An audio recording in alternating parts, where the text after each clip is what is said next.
It's your boy, the one and only Tommy D, the one and only nonprofit sector connector. That's right. That long, dramatic pause lets you know to lean in and listen and pay attention. The nonprofit sector connector. What does that mean? It's all about bringing people together. I got to be honest, I try to never have meetings before I do the show, but I did run out to a meeting this morning for the Rotary Club locally here because they asked me to be there. And they said, Tommy D, we know you do a lot of service work. We'd love for you to come to the Rotary Club meeting. And because it was 3/10 of a mile from the attic, I made the meeting and then came back, and now I'm doing a live show and I'm fired up. It is like basketball month here. Listen, it is January. Basketball's going on. I got my one son about to start some CYO ball, the younger guy. My older son already playing CYO and middle school ball. In fact, I think middle school might be done today. It's like his last middle school game already. And then obviously we know the college game starts to heat up. The NBA's going, man. I had Haran H2O Hargrave on the show last week from Ballin' for Peace, who, my new friend Chris Noel, who's here on the show. Chris met me out there. It turns out it was Springfield Gardens High School, which is where Chris went to high school, man. So my worlds just keep coming together. I met a guy named Zoe, CEO Zoe from T3I Sports. He's coming on the show next week. He's bringing Gary Forbes from the Gary Forbes Foundation. Sometimes things just happen that way, man. I didn't plan that the whole month would be dedicated to basketball, but I think it might be. I think we might go 4 for 4 on basketball. I don't know. All 4 Fridays we're going to see, but we're definitely going to have Please. three in a row, right, Chris? I mean, it's basketball season, baby. What's going on? Let's do it. I mean, Yeah. I tell you, I did a tour of the JCC, the Jewish Community Center, not too far from where I am, and they got 2 nice gyms there. And I'm going. I just turned 46. I haven't played ball in a long time, but I'm thinking I got it. I mean, I play ball in the driveway with my sons and their friends in the neighborhood and stuff like that. Sure. When you're the dad, although my older guy's starting to get big and he's getting a bit of a tough attitude. Wants to be pushy, wants to push a little bit. And I said, "Oh, all right, son, be careful with me." But the thing about it is, I always loved playing basketball. Grew up playing CYO ball. When I got to Chaminade High School, all boys Catholic school out here on Long Island, well known for academics, but also well known for athletics. My athletic career sort of ended in the 8th grade, because the 9th grade I was done. I was kind of fresh out. I was not going to make the team, but I will say, without really getting too deep into my lack of ability, what I'm thinking is I want to play more. I want to play ball again. I want to start doing it. And I know guys who played for many years. And talk about ability. We're going to talk about ability today. If you know me as the nonprofit sector connector, gang, you know how connected I am to the population and the community of individuals living with intellectual developmental disabilities. I'm on the board of Horse Ability out here in Long Island. I'm on the board of the Spirit of Huntington Arts Center, where we have the Artworks program that neurodiverse individuals do learn to and really excel at their abilities from a creative perspective, doing website design, all that stuff. Shout out to Viscardi, which I think some of us here on this call have in common, in connection here. My friend Lauren Marzo, Mike Caprera out there with the IT. He's been on my shows doing different things. And John Kemp before him, and now Dr. Chris Rosa, who I think we all have in common too. So somebody texted me last night about the Spirit of Huntington event that's coming up, and said, "Hey, Tommy D, we know you know Dr. Rosa. Do you think you can reach out to him and see if he can come as a guest to the upcoming gala for Spirit of Huntington Arts Center?" So it's just like, that's what a nonprofit sector connector is all about. Nonstop, always moving, always making connections, always building relationships. And we're going to tell some stories today. And that's what this program is all about. Right around the 150th episode mark. And I tell you this all the time, gang. It's not about me. It's not to brag on me. But I was talking about this show for 2 years before I ever started this show. So I encourage you, if you're thinking about something, don't talk about it for 2 years. Do it. See if it works. Fix it if it's not what you wanted, and tweak it and make it better. But don't just sit around talking about things, because life moves fast, man. So let's get that going. Let's jump in. What do we do here, Tommy D? Well, that's an interesting question, Tommy. Let me answer that. We help nonprofit organizations tell their story and amplify their message. And it's funny how things happen. Chris Noel, I'll never forget it. I was telling this story the other day, how we met. I'm up in Harlem. Philanthropy Sports Network, a nonprofit organization focused on, Sports Philanthropy Network. They were having an event up in Harlem, and I was just on my way to the restroom. I saw you over there, and I said, "Hey, sir, you waiting for the restroom?" And then we started chatting it up, and I think I let 3 or 4 people go in front of me in the restroom line, because I wanted to be friends with you and I wanted to connect with you. And I said, I mentioned my cousin who, she went to Viscardi. She has spina bifida, and I said I met the wheelchair basketball coach at at Viscardi at the Viscardi school. So look, this is not going to be about me talking. Ryan Martin is here. Chris Noel is here. We're going to get into it right now. But I thought what we could do real quick. First of all, let me say good morning. Good morning, gentlemen. How are you? Morning. Good. Good morning, Ryan. Good morning. Thank you for having me. I'm psyched to have you, man. I'm psyched to have you both. I mean, we only spoke one time this week, but Chris and I became friends. I hope you and I become friends in any way I can add some value, make an impact is what I'm all about. So, guys, I want to jump in. Chris, why don't you, since you introduced Ryan and I just earlier this week, can you introduce yourself? Kind of 60 seconds on your background, and then your Sure. connection to Ryan, and then let's really get into the meat of the subject matter here today, and we'll talk about that. So, Sure. Chris Noel, take it away. Well, good morning, and thank you, Tommy. And it was great meeting you. And it was great inviting me to my alma mater for that partnership, the All in for peace. Falling for Peace program, because that was the court I used to play on. That's So great, it man. was great to see how we redid it. Yeah, So it's a nicer court, obviously, thanks to the Anthony Mason Foundation who played at our school. right on. Anthony Mason, as you know, is a former New York Knick. Yep. But yeah, my name is Chris Noel. I'm the head coach of the New York Rolling Fury prep team, which is great. We have a prep and a varsity team. Our varsity team is coached by Chris Bacon. And what we do is we get young kids who might have never even played a sport before and teach them about basketball. We think that's a great starter sport because really all you need is a hoop and a basketball, right? Hmm. And we try to make sure that they get a lot of travel training by going on a lot of road trips to play against other teams in different towns, different cities across the country.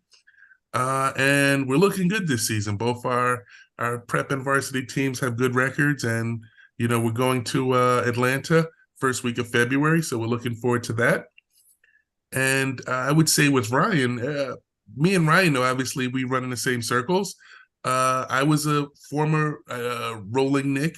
He's a current rolling Knick, and he also is the head at CUNY doing wheelchair basketball. So me and Ryan have bumped into each other for many years, various programs and various events. As they say, the disability community is very big, but Yeah. it's very small when you really get down to it. So I've known this guy for many years, and we've always been able to help each other out when we can. And if, because I work for New York City Parks, if he ever needs something, he'll ask on me. If I ever need something from him, I'll ask him. So he's a great guy. And that's why when we had talked about coming on the show, I definitely said, hey, let's bring Ryan Martin on because, sure, the Rolling Fury, we're always looking for sponsors, donors, to help the young kids. But we're like the pipeline, right, to get them eventually to go to college. And that's where it comes to Ryan. And obviously, they need funding too, just like a lot of college programs out there, especially concerning wheelchair basketball, which might not get the hoopla like the NCAA team men teams, right, for stand-up basketball. But wheelchair basketball it's slowly becoming very popular because of social media, because of all of these venues that has to be projected to people. And I think people are picking up on it, as well as a number of other colleges who are saying, hey, let's start a D1 program, let's start a D2 program, let's start a D3, anything to get wheelchair basketball that makes the university look good. Yep. Yeah. So I I'm will. great to be part of the pipeline that eventually leads kids to college, and I'm sure Coach Bacon is as well. I love that. And we're going to talk a lot about that word pipeline. You brought it up right before we got started here today. And I love that because I could see it visually. I see, these young people getting their skills set up, getting their game on. And then not just, hey, I'm going to do this as, it's a fun thing to do. It's something I can do to stay healthy, to stay, get some energy going and have a good time. No, not only that, because Chris, you and I have been talking about this. There's scholarship dollars out there, man. There's money to just like other sports, that are in the NCAA world, that are in the college world. So Ryan Martin, if you could, can you pick it up from there and let me know a little bit about kind of your vision, your background, and then we're going to jump in, tell stories, and ask questions and things like that. Yeah, sure.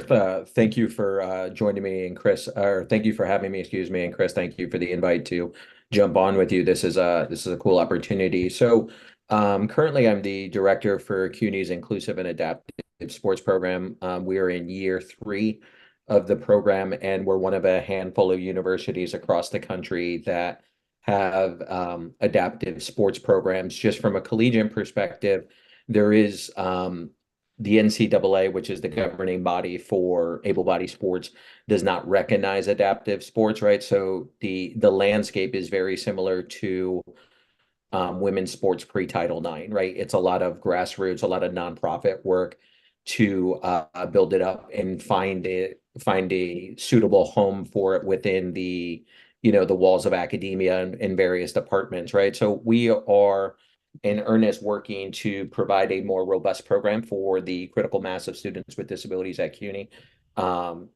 Which is, depending on which data source I pull from, is several thousand students across the CUNY system with mobility disabilities. And so that generally is our adaptive sports population. And so trying to grow something in the city and provide that opportunity for, student athletes to continue their degree. And, long term, like, we want to have a really competitive program and we want to be up there with the best. But I think ultimately, what really gets me excited is a student using adaptive sports or wheelchair basketball as a vehicle to do something more, right? When I look at the metrics of how we judge our program and what I'm doing from a year-to-year perspective, I look at, what's our graduation rate? What's our GPA? How are these kids transitioning to an employment space?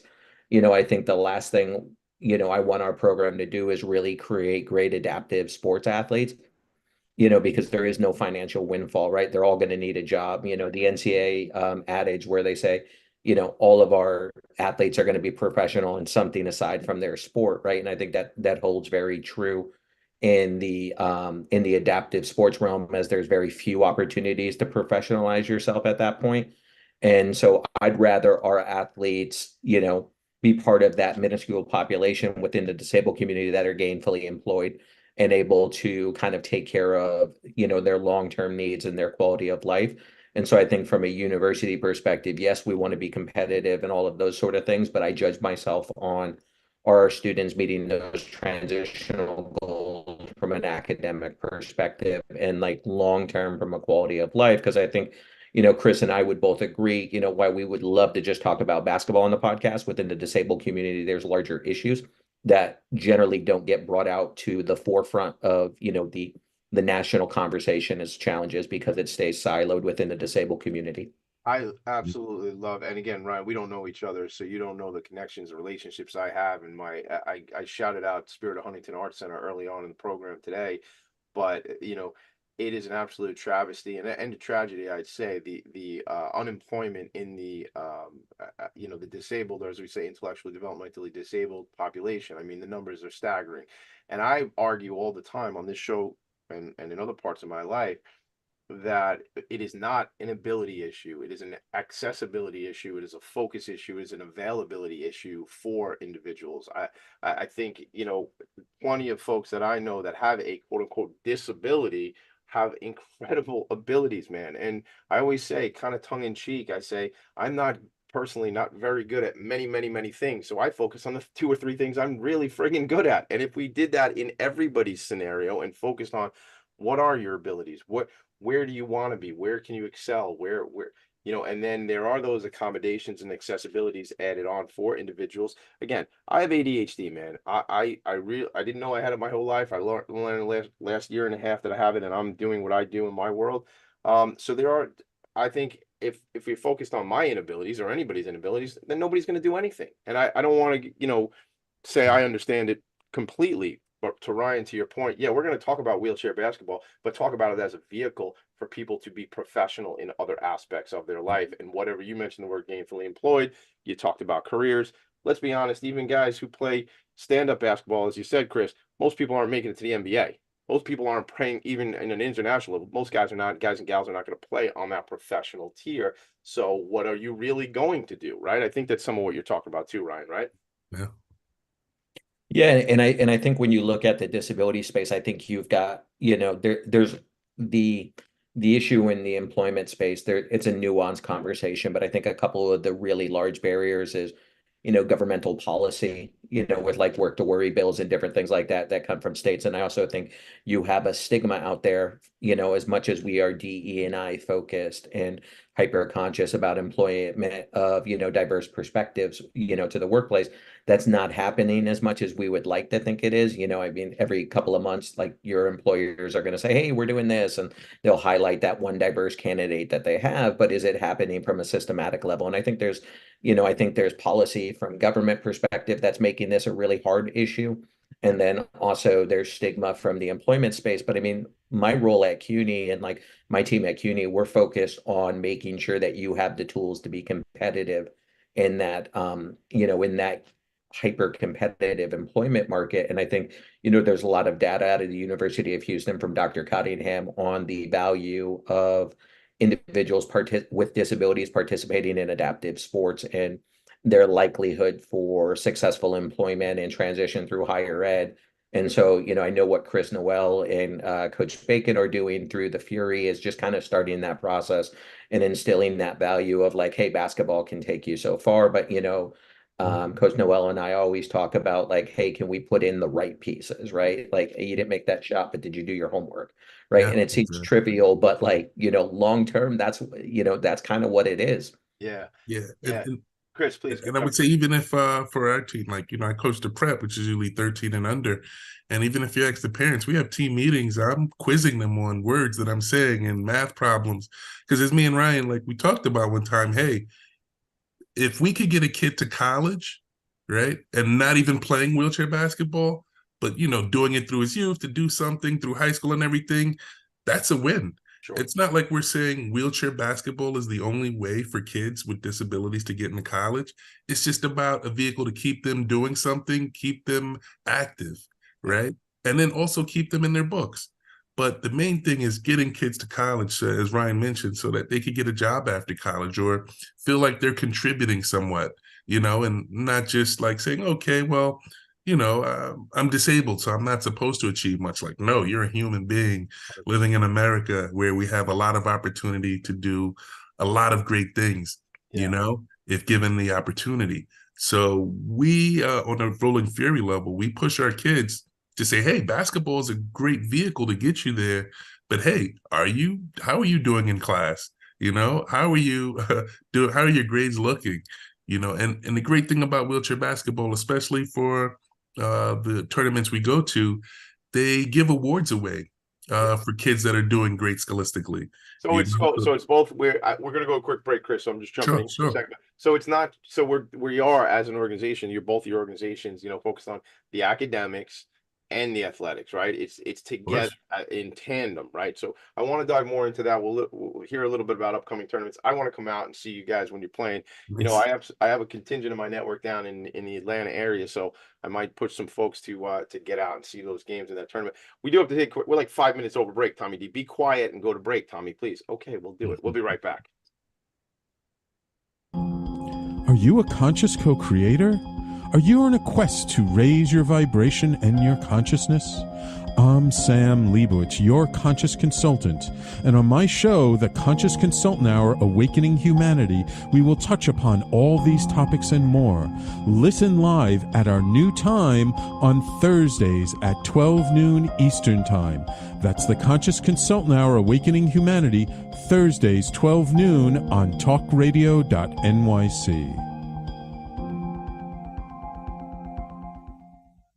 Are you a high-achieving, growth-oriented leader? Are you interested in developing your authentic leadership while creating a healthy, inclusive workplace? Hi, I'm Dr. Mira Brancu, host of The Hard Skills on talkradio.nyc at 5 p.m. Eastern on Tuesdays, where we discuss how leaders develop the hard skills needed to make a greater impact.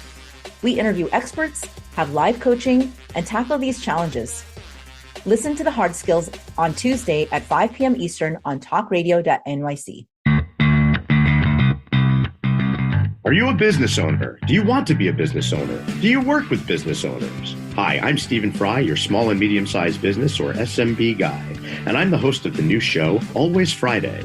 While I love to have fun on my show, we take those Friday feelings of freedom and clarity to discuss popular topics on the minds of SMBs today. Please join me and my various special guests on Friday at 11 a.m. on talkradio.nyc. You're listening to Talk Radio NYC. Uplift, educate, empower.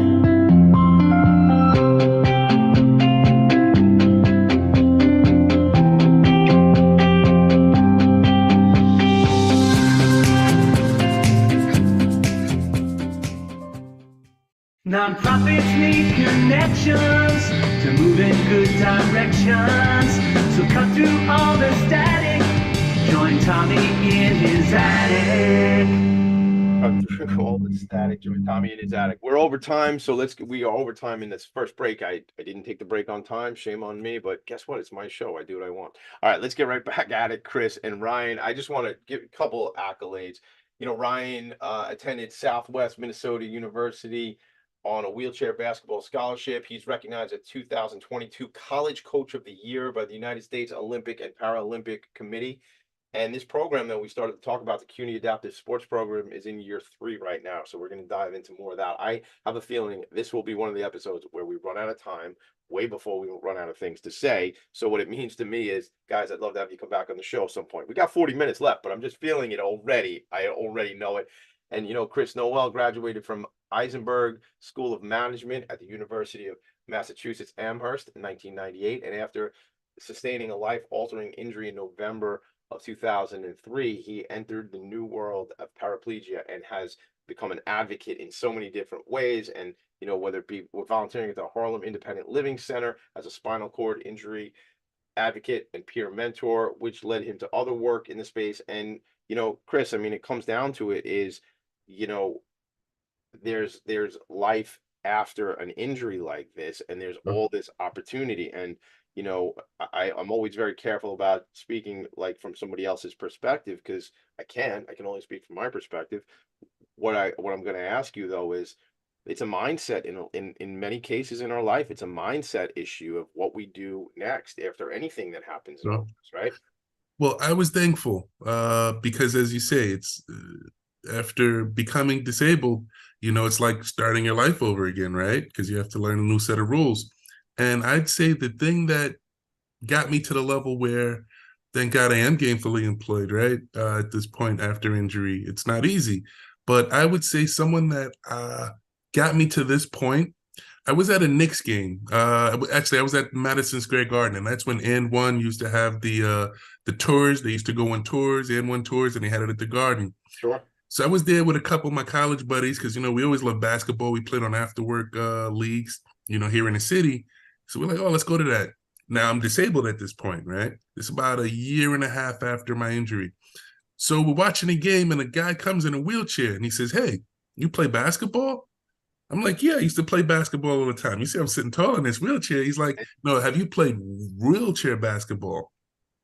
I'm like, nah, not yet. He's like, oh, well, I have a team. You could come down and practice with us. We practice in Harlem. I said, I live in Harlem. He's like, yeah, I'm on the west side of Harlem at a school. So I said, yeah. He said, you think you can hang with us, in terms of basketball? I said, I was a basketball. Like, I run circles around you guys, even in this wheelchair. He's like, nah, don't say that yet till you get here. That guy was Dave Snowden, who ran the New York Rolling Knicks for many years. And when I went down to that practice, those guys rolled circles around me easily. They had Jerry Fleming, who used to coach, Pete Schuyler, Kevin Grant, who's still with the team, Michael Beebe. Like, and he's from Long Island. Had a lot of guys, but the thing about these guys were they were all professionals working. So even though they had disabilities, they all had families, they were all working. So for me at this point, I'm still on, like, say, long-term disability from my publishing job that I had. But going to practice every day, seeing them come to practice in their cars, and then going home to their families and everything, and I'm taking like a paratransit there and back, and I'm like, wow, I feel like real, I need to learn from these guys. Well, it's inspiring though, right? Yes, Like, maybe going like, what am I doing, man? Like, maybe again, I'm not putting words in your mouth, but like, am I feeling bad for myself when I should be like being inspired by these guys who are running around doing real things, or rolling around, I should say, but making it happen, right? Like, perception is reality, right? They're getting it done, right? Exactly. My first tournament was to Vegas. They're like, hey, Chris, so you've been practicing with us. You ready to go on your first road trip? We got a jersey for you. Want to come with us? Wow. I'm like, yeah, where's the road trip? He's like, Vegas. Now, before, when I was in publishing, I'm flying all around the country because I was doing advertising sales with a publishing company. So flying was nothing. That trip alone, just in terms of, we talk about, travel training for kids with disabilities, even for adults with disabilities, learning how to have to transfer to an aisle chair to get to your seat in the plane, knowing how to rent a car, right? Knowing when you get to the hotel to make sure you're reserving a room that's accessible, etc. Yeah. That was a learning experience. And I till this day, and I saw him a couple tournaments ago when we in Charlotte, I saw Dave Snowden and I thanked him again. I was like, man, you don't know about it. When you offered me that chance to come practice with you guys, what that did for my life, because I learned from guys that were doing it. So Ryan, I want to get you right back in this too. I mean, that to me, that sounds like, Chris, that's life-changing stuff. And that sounds from knowing you only a little bit, but that's like what you're trying to do for these young people as well. Of course. Right? Yes. Yeah. Ryan, I mean, did you guys meet through the New York Rolling Knicks, or you and Chris, like, tell me about that, like how you guys originally connected?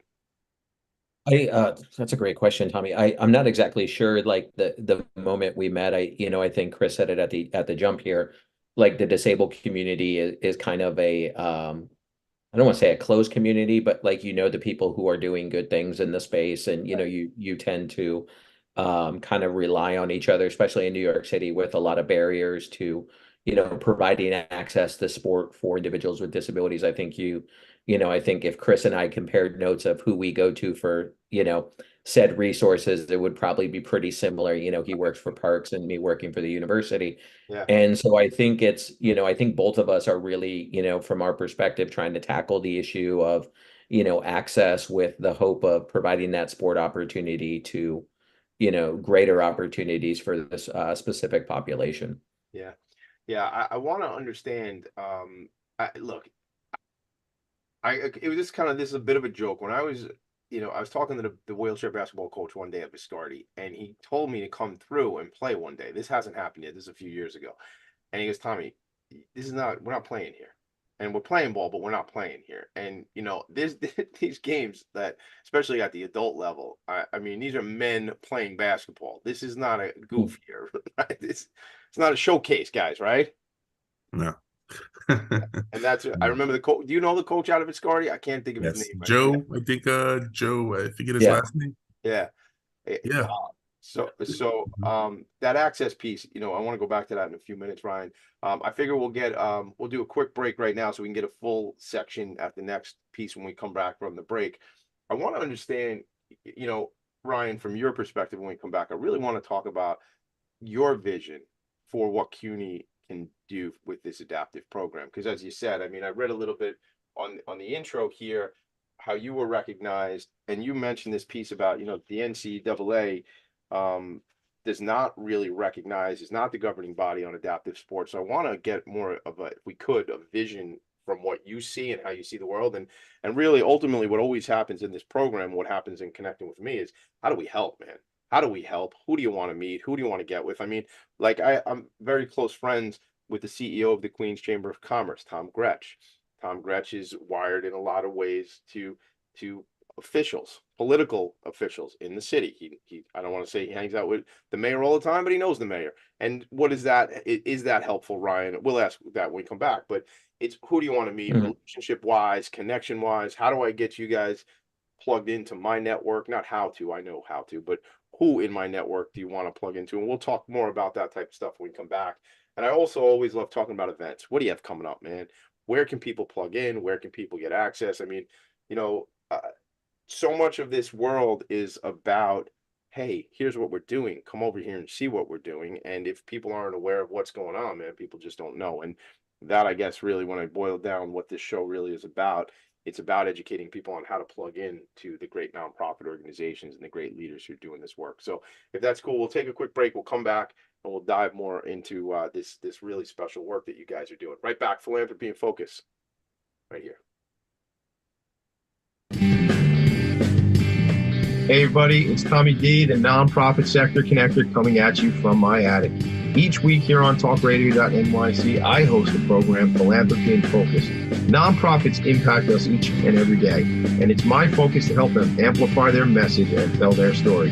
Listen each week at 10 a.m. Eastern Standard Time until 11 a.m. Eastern Standard Time, right here on talkradio.nyc. What really drives success in business? Introducing Intangify, the show that explores the intangible assets that create value and growth. I'm Matthew Asbell, your host and an attorney focused on innovation. Join me Fridays at noon Eastern to discover how innovation, culture, and other intangibles shape thriving companies from startups to established businesses. We'll share strategies to unleash your business's true potential. Tune in live on talkradio.nyc Fridays at noon Eastern and Intangify your business today. Were you an essential worker during the pandemic? If you needed to learn stages of epilepsy, did you depend on advocates? Did you use new innovations to cope with mental and neurological issues? Maintaining high quality of life and keeping good mental health are what we all strive for.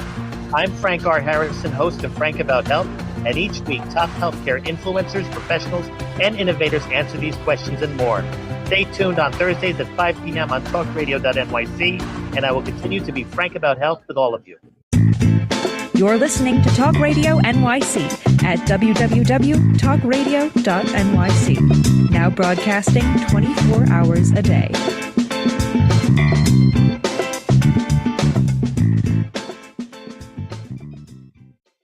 Nonprofits need connections to move in good directions. So cut through all the static. Join Tommy in his attic. Are back. I swear to you all, it is the only radio show on the planet where they sing about some guy's attic. I'm telling you, I can't. I don't know for a fact, but I'm pretty sure that that's true. All right, so let's talk about the whole world, talk about the whole planet. Ryan Martin, why don't you talk a little bit about? I mean, you played professionally overseas. You have the Ryan Martin Foundation, whose mission it is to help youth and adult athletes with disabilities live independent, impassioned, productive, and full lives. So I want you to. Ryan's going to play first in this episode of the day. So Ryan, tell us about playing overseas and your mission, and then really I want to talk more about the vision, as I said earlier, from the CUNY's perspective and your work there.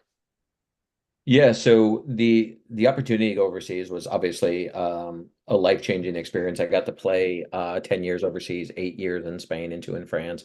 And it's very much, kind of the basketball journey was probably very similar to, women's basketball prior to having the WNBA, where, the only opportunity to play professionally was overseas. And so it's a great experience to see how they embrace adaptive sports.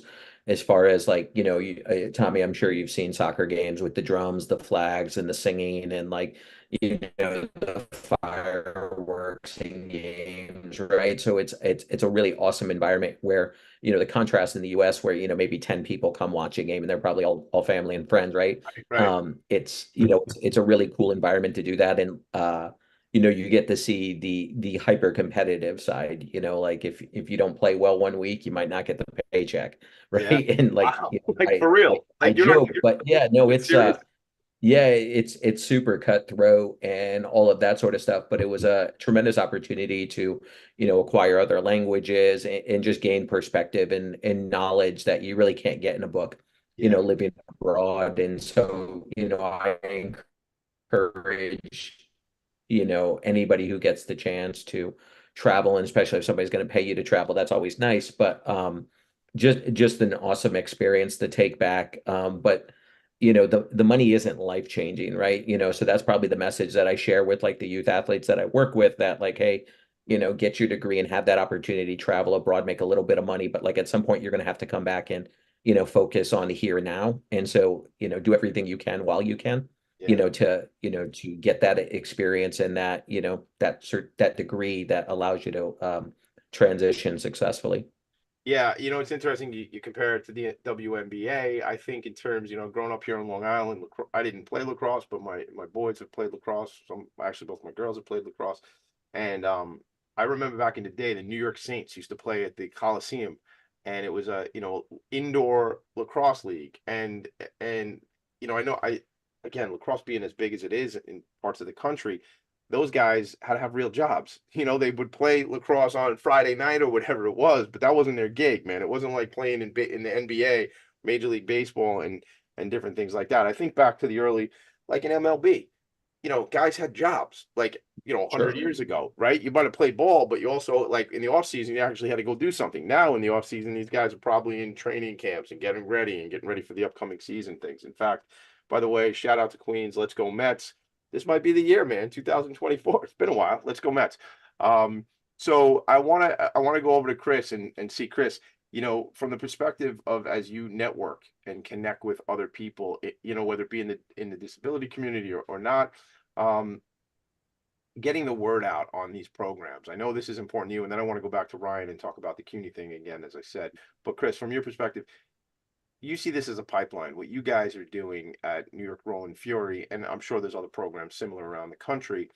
Um, Talk to me about that as a networking opportunity, as a growth opportunity to create that pipeline. Because I know from talking, what's important to you is get these folks educated, get them on track. Let's get them to college. Let's do whatever we can there.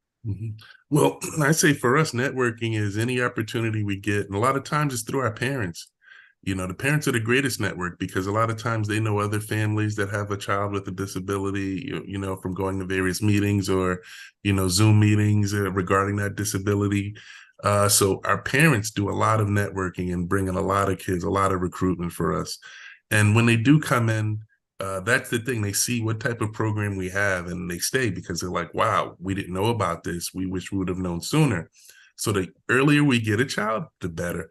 Because like I say, once we put them in our system, as we mentioned before, it's about giving them a lot of opportunities to do things that they didn't do before when they were at home. Yeah. A lot of opportunities to travel.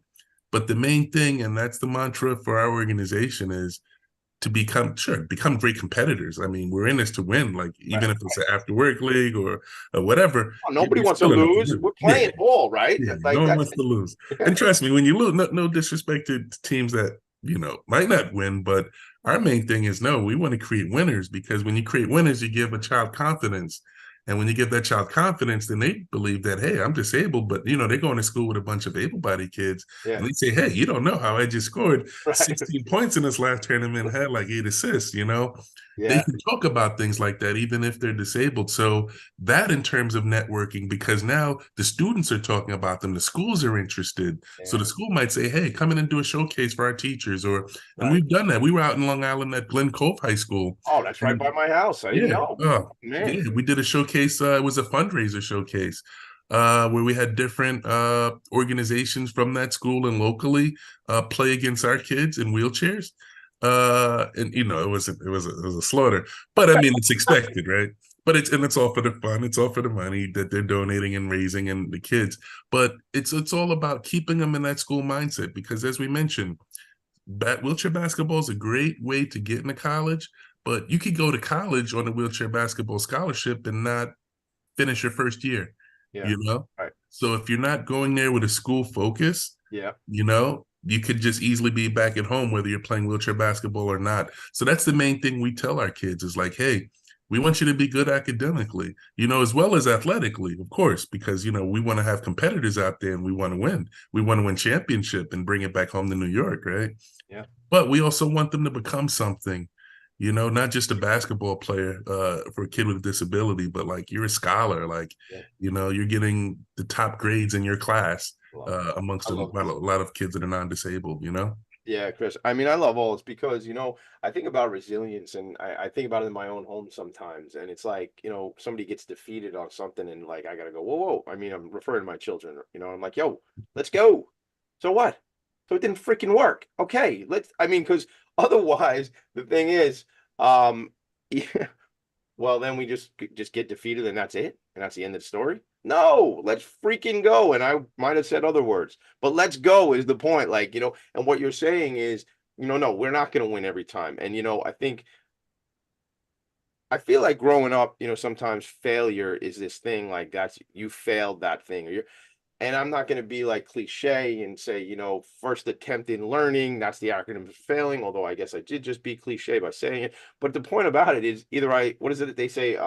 Either I lose or I learn, right? Like I lost or the point is like life is going to smack you around upside and down, left and right. It's like, what are you going to freaking do? Like, what are you going to do now? And the point is, if somebody is playing wheelchair basketball and the team gets beat, Well, now what do we do next, guys? Well, we elevate, right? We work harder, we practice. Here's where we lost you. That guy beats you over here, whatever it is.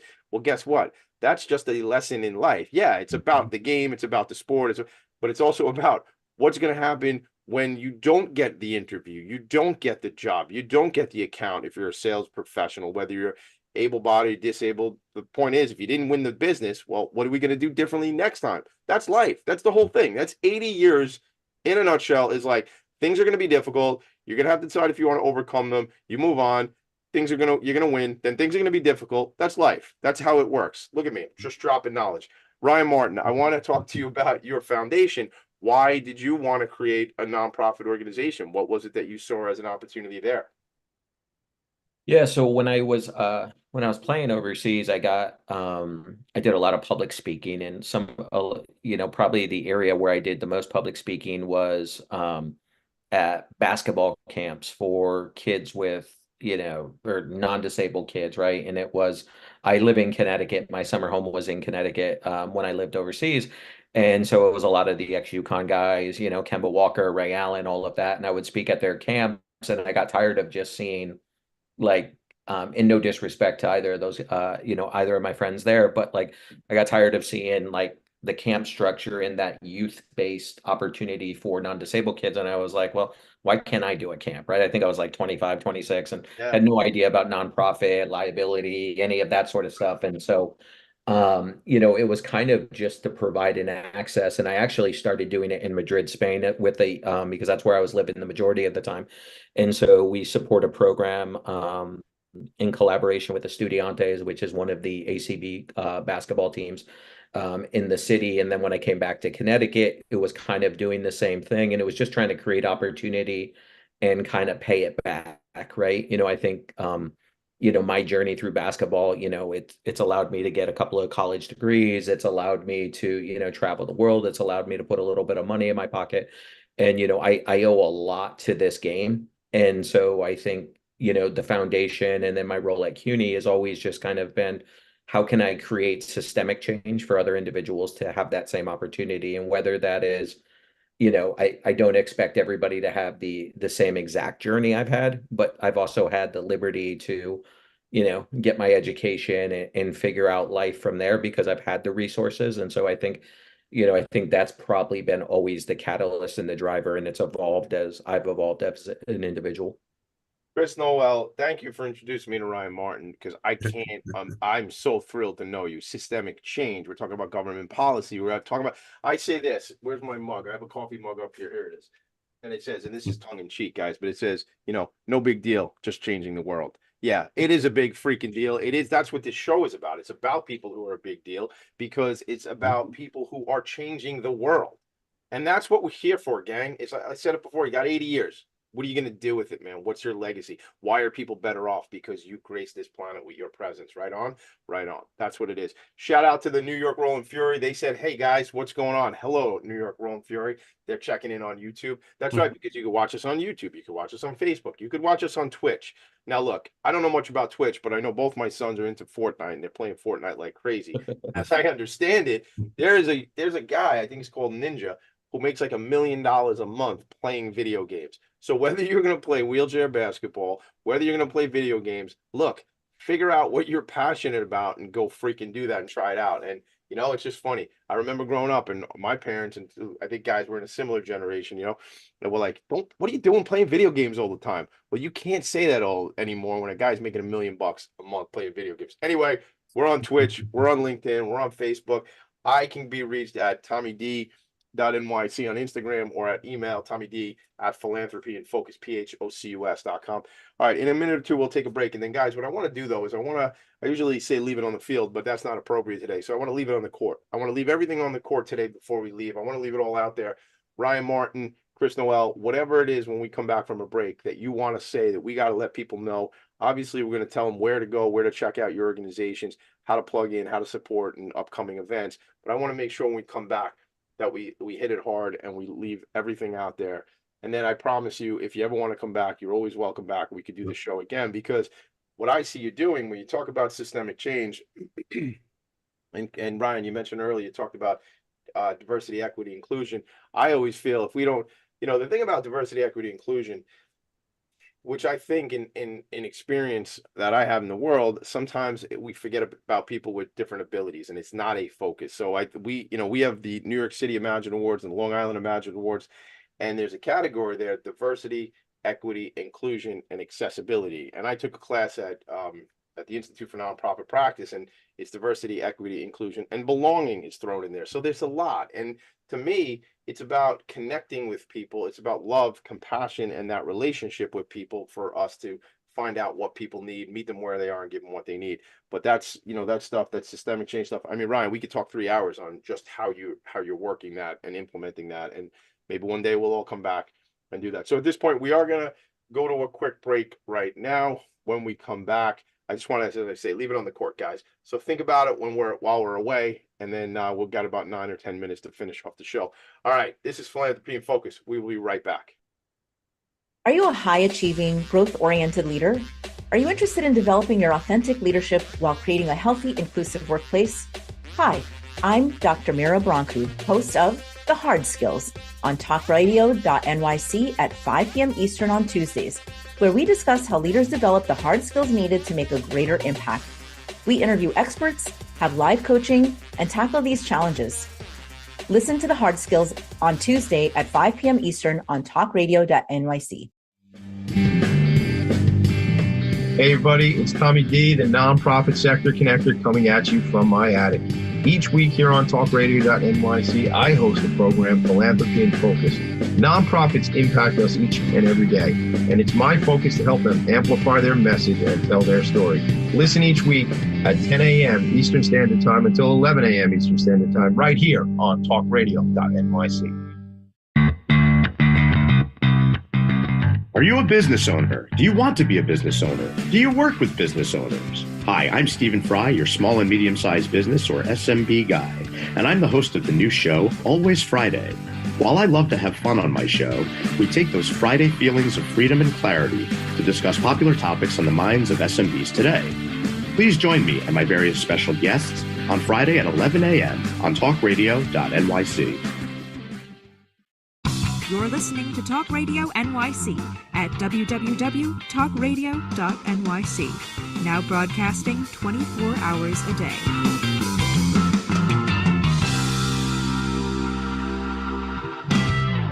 Nonprofits need connections to move in good directions. So cut through all the static. Join Tommy in his attic. Ding, ding, ding, ding, ding, ding, ding, ding, ding, ding, ding. This is like when you're watching a game show, folks, and they're running out of time. It's like Pat Sajak. I don't even know if Pat Sajak still does that show. Pat Sajak used to do the Wheel of Fortune. But ding, ding, ding, we're out of time. We're running out of time. This is the lightning round. All right, so on the lightning round, here's a couple things. I'm looking at the New York Rolling Fury website. And I say Rolling, but it's Rolling Fury. But nyrollingfury.org. Chris Noel's a coach of the prep team over there. And then I look at the Ryan Martin Foundation website, ryanmartinfoundation.org, all spelled out. So NewYorkRollingFury.org and ryanmartinfoundation.org. Here's the thing, what I say. Those logos look dope, really cool, and I think they'd look good on a hoodie. So if you already have them on a hoodie, I would like to purchase one hoodie in a size large for the Nonprofit Sector Connector. We'll work it out after the show. If you don't have a hoodies, well, then we got to figure out, make a connection to one of the guys in my world who can make some hoodies. Anyway, let's got you, Tommy. You got it? I'm all sorted out? Good. I love it. I love to represent. So Ryan and Chris, let's bring it home, baby. Let's do it. Let's talk about what's upcoming. Ryan Martin, you go first, and Chris Noel, and we can, Chris, if you want to mention even just kind of some of your day job, if we have some time on that, but we'll see. Sure. But go ahead, Ryan, tell us what's upcoming for the organization. How can we help? Yeah, so both of the programs that I kind of oversee, the nonprofit and then my university program, are in the midst of the basketball season, right? So we're traveling, predominantly pretty much nationally at this point to finish out the season. And then in the summer months, we kind of do, the golf tournament thing, and then the summer camps and all of that sort of stuff. So like we're kind of in the throes for that. I would say, probably we do the best job on Instagram of like updating different opportunities to get involved. And, there's always the donate button, if people feel so inclined, and different things like that. But just to wrap it up, I appreciate the opportunity to talk about, kind of what I think is my life's work and, the passion that I have in this space to kind of give other people some of this opportunity and, try to be a voice for the disabled community and bringing some of the challenges that are very real challenges within the disabled community, out into the mainstream. I think a lot of times, when we look at, access to adaptive sports or education and different things like that, I think that struggle and that plight kind of stays within the disabled community when, as a nation, we need to develop policy and practices and, kind of create systemic ways to address that, right? And I'll leave with this, Tommy, and I'll let Chris finish. I think, you're going to have people who are listening to this and they're going to be like, well, that's the disabled community and like that doesn't impact us, right? But any one of us can be a member of that disabled community overnight. Also if you look at it, 15 to 20%, everybody's touched by disability too. And so I think the importance is to realize that, this is a larger issue that we kind of all need to address, the access piece, the lack of education piece. And, I think efforts to kind of improve things, whether it's in a, micro level or macro level, we just need to be intentional about that, right? And I think a lot of times people talk about that, but I think, the intentionality of developing good policy from a government level trickles down to what Parks and Recs and what the university is able to do to kind of support the disabled community. And I think, from a grassroots perspective, I know there's always different organizations around the country that are, struggling to kind of make that work, and from a perspective, you asked earlier, like, hey, how can we help? I think, that happens organically. You put people, in the right place to have the, honest conversation and, that kind of happens. So I just want to thank you for the opportunity to join you guys on this call. And I love the platform, love the podcast. And yeah, that's my soapbox rant, Tommy. Right on, man. And I just got it. I just pulled up John Kemp, who's a national international disability executive. I knew him through his leadership over at the Viscardi Center, and he's at Lakeshore Foundation down in Birmingham. I know John. Alabama. You know John, right? I mean, John is like one of the key figures in this space. And I bring up John just because one of the things John said is, not everybody who's disabled was born disabled, which means there's this, and certainly the older people get, the longer we live, different disabilities can affect people. So I think just some of what you were just saying right there, Ryan, reminded me of that commentary from John. And John, I miss you, by the way. If you're listening, I'm going to send you this so you hear it. Chris, I want to hear from you again, and then we'll bring the show to a close. And you know what though? Here's what I want to say: nothing is an accident, world. Things happen for a reason. I needed to go use the restroom at the exact moment my friend Chris Noel was about to leave the venue that we were at together, and he was right by the front door. And if that didn't happen, this doesn't happen. So peripherals wide, always be open to networking, always be open to relationships. You never know where these things are going to go. Back to my friend Chris Noel. Yes, sir. Yes, sir. Home, baby. Yeah, and follow up what you were saying. You got to think about it. I got injured at age 28, right? So, 28 years, I didn't think I'd become disabled. There it is. Yeah, right and then you got to flip it, right? Yeah. All right, what's next? What are we going to do next now? This is where we are now. Now what, right? Exactly. So that's what it's about. And to say, I'd be remiss if I didn't thank like a lot of people that helped me out throughout the course. Obviously, my family, and everyone I met within the disability community, and that I still meet and chop it up with the disability community. But the one thing is sponsorship and money's donated. Ryan's program through CUNY, obviously they're a not-for-profit arm. They need money. Yeah. Us as a not-for-profit, a 501c3, a registered 501c3, we need money. So I would say, if anything, we got to support these programs, because if you have something like this in the New York City area, not even New York City, let's think about it big time. In New York City, Upper Westchester County, Rockland County, upstate, New Jersey, there's no other youth wheelchair basketball team or program. Really? Right? So you got to think, within New York State and New Jersey, there are tons of kids with disabilities. Yeah. Right? We got to get the word out. and we got to keep programs like the New York Rolling Theory, as well as with the CUNY program going, because what we look at it as, hey, if a kid is doing academically well and want to play basketball, why not stay home and play basketball? Yeah. Right? Yeah. Right on. Listen, CUNY provides an incredible opportunity, a credible education, right, with all the different colleges and in the system, and at a hometown discount, as we like to say. But I mean, listen, I went to Baruch. I didn't finish at Baruch, but I know that's one of the. I don't have any regrets. One regret is that I didn't finish at Baruch, but I did finish at SUNY Old Westbury out here, and the SUNY system is a great system, right? I mean, you know, I don't want to say at a discount because I feel like that's the wrong connotation. But you can pay a lot less to go to a SUNY or CUNY school and get a great education, just as you could at other. And I think I'm speaking to my 4 kids right now, not just everybody else listening. You can stay home and go to CUNY and SUNY and save your old man a couple bucks. Save some money.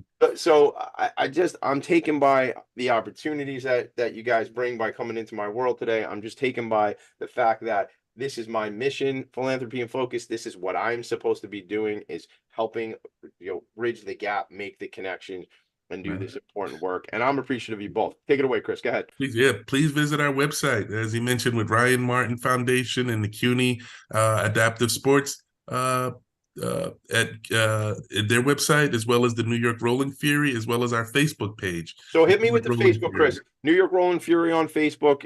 You know, Ryan, you said Instagram is big for the foundation. Is that also then CUNY as well? Yeah. Yeah. All right, we're going to do a lot more stuff together, guys. I want to come out. Let's do a thing. I don't know what the thing's going to be. We'll figure it out. I did one last shout out because I think it'll be good for you guys to know about and others listening. I founded an organization with some friends and partners called the Nonprofit Resource Hub, nonprofitresourcehub.org. It is just like it sounds like. It's an organization made up of individuals serving the nonprofit sector, businesses, vendors, different things like that. But we have like 300 nonprofit organizations that do not pay a fee, but are members of that. So anyway, put it out there for the world. I'm sure my buddy Mick Collins is sharing it on Facebook right now. Gentlemen, I really appreciate you. Make it a great day, everybody. Make it a great weekend. I'll see you next week. Oh, happy Martin Luther King Jr. Day. Appreciate it, buddy. Make it a good one. Bye. Appreciate you, Tommy. Thanks, guys. Nonprofits need connections to move in good directions. So cut through all the static. Join Tommy in his attic.